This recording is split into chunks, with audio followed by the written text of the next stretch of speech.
Halo guys, kembali lagi di Riko Official. Jangan lupa like, komen, dan subscribe ya. Adakah yang lebih menyebalkan dari hati yang mendadak gundah?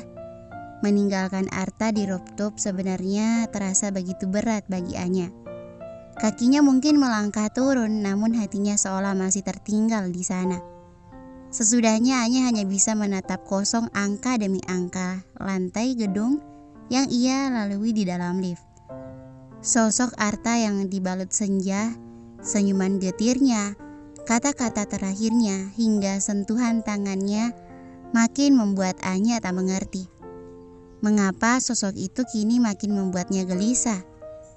Anya mulai takut dan meragukan isi hatinya. Apakah kini hatinya telah terbagi dua? Setengah yakin, setengah ragu. Padahal ia telah bulat memilih Pasha. Lelaki itu nyaris sempurna bagi Anya, lelaki pilihan ayahnya. Anya kembali mengurut keningnya yang berdenyut. Ini pasti gara-gara ciuman itu. Peristiwa sudah lama, namun ingatan tentangnya menempel kuat di otaknya. Anya menatap gelang emas di pergelangan tangannya. Kali ini mengingat Arta saat memakaikan gelang di tangannya. Setiap sentuhannya dan tatapan matanya membuat Anya tersihir. Pada akhirnya Anya mengakui bahwa pertemuan mereka berdua tadi sebenarnya begitu besar mempengaruhinya. Kepalanya kini pening. Anya menempelkan dahinya di dinding lift yang terasa dingin. Sesekali tinjunya meninju dinding lift sebagai pelampiasan kekesalannya. Semua salah Arta, jeritnya dalam hati. Salah si Kribo. Dua orang lelaki yang juga ada di dalam lift segera bergeser maju dekat pintu lift. Takut wanita di belakangnya yang sedang meninju dinding lift menjadikan mereka sasaran kekerasan berikutnya. Namun dugaan dua sosok figuran itu meleset. Anya mendadak menekan tombol keluar hendak berpindah ke lift sebelah. Menekan-nekan tombol buka dengan tidak sabar. Lift tidak kunjung terbuka. Anya berlari menuju tangga darurat, mencopot heels dan berlari menaiki ratusan anak tangga, lantai demi lantai. Ketika ia sampai dan berharap masih menjumpainya di rooftop, Anya hanya menemukan senja yang perlahan tenggelam disertai dinginnya hembusan angin. Arta telah pergi. Ia tak lagi menemukannya di sana. Anya lalu membungkuk dan dengan kedua tangannya bertumpu pada kedua lututnya. Nafasnya yang tersengal-sengal terasa begitu mencekik lehernya. Lelaki itu benar-benar telah membuatnya sinting hingga membuat Anya menertawakan dirinya sendiri. Ia yang telah memilih mengabaikan perasaan Arta beberapa waktu yang lalu. Mengapa kini ia menjadi gundah dan berbalik mengejar lelaki itu hanya untuk memastikan sesuatu? Lamat-lamat terdengar suara azan maghrib. Anya tertawa getir. Seharusnya dia telah duduk manis di kubikelnya dan berbuka puasa dengan segelas teh manis hangat. Bukannya seperti orang dungu di atas rooftop seperti sekarang ini. Ini benar-benar lucunya. Anya berkali-kali menertawakan dirinya sendiri. Pelan-pelan Anya melangkah meninggalkan rooftop dengan sisa tenaganya. Ponsel di saku blazer abu-abunya berdering saat ia telah berada di dalam lift turun. Dari Pasha. Waalaikumsalam, Anya membalas dengan nafas yang belum teratur. Nafas kamu kenapa tersengal-sengal sayang? Suara Pasha terdengar khawatir.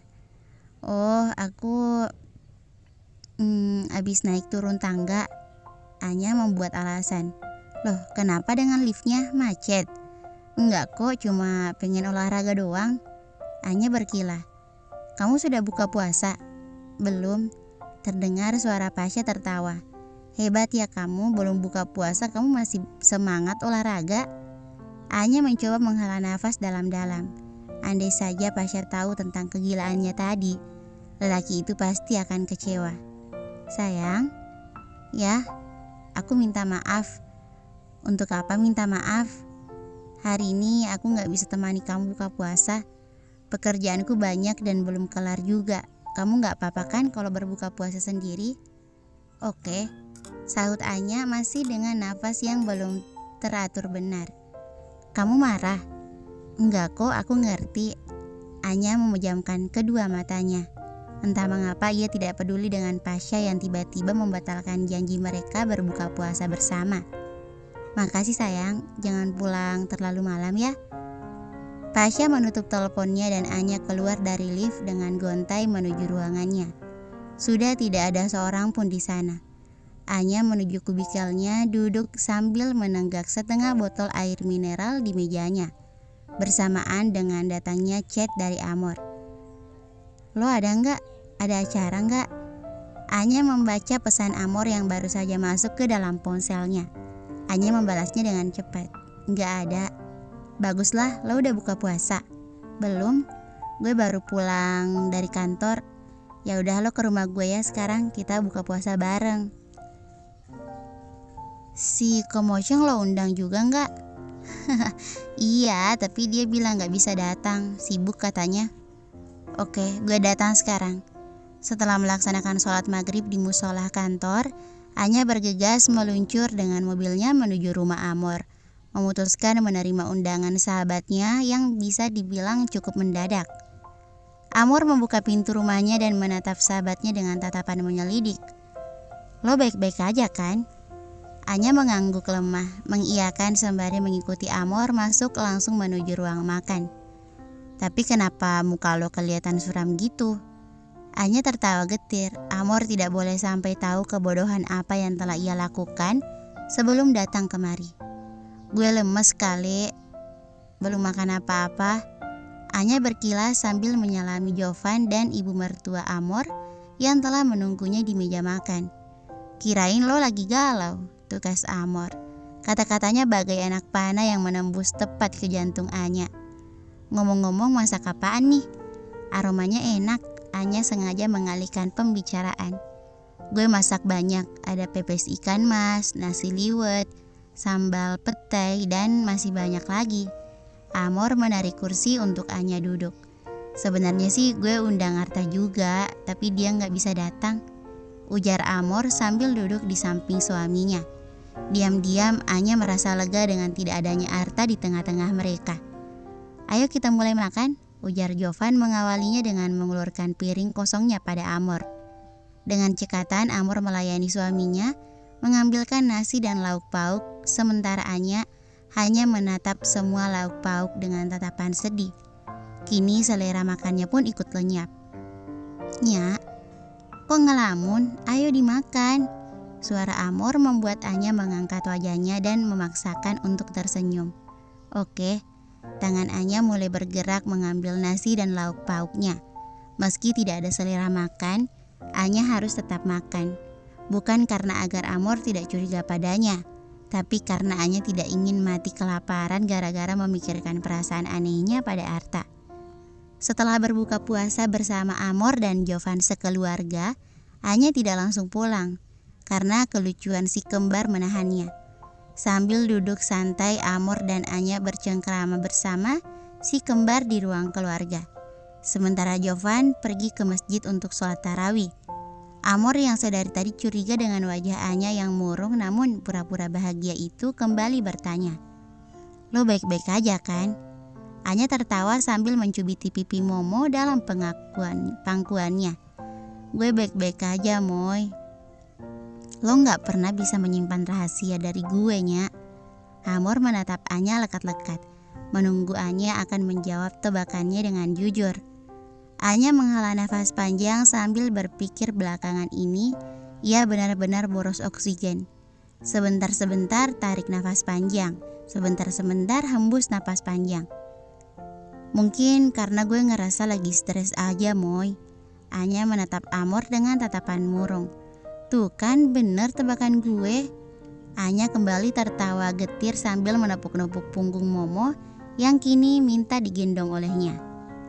"Lo cuma stres ringan aja kan, bukan yang sampai depresi kan?" "Ya enggak lah." Anya menangkis. "Gue cuma stres menghadapi hari bahagia gue yang tinggal menghitung hari. Lo tahu sendiri kan gimana rasanya. Lo yang udah pernah ngerasain pasti tahu kenapa. Stres banget mikirinnya," ujar Anya berkilah panjang lebar.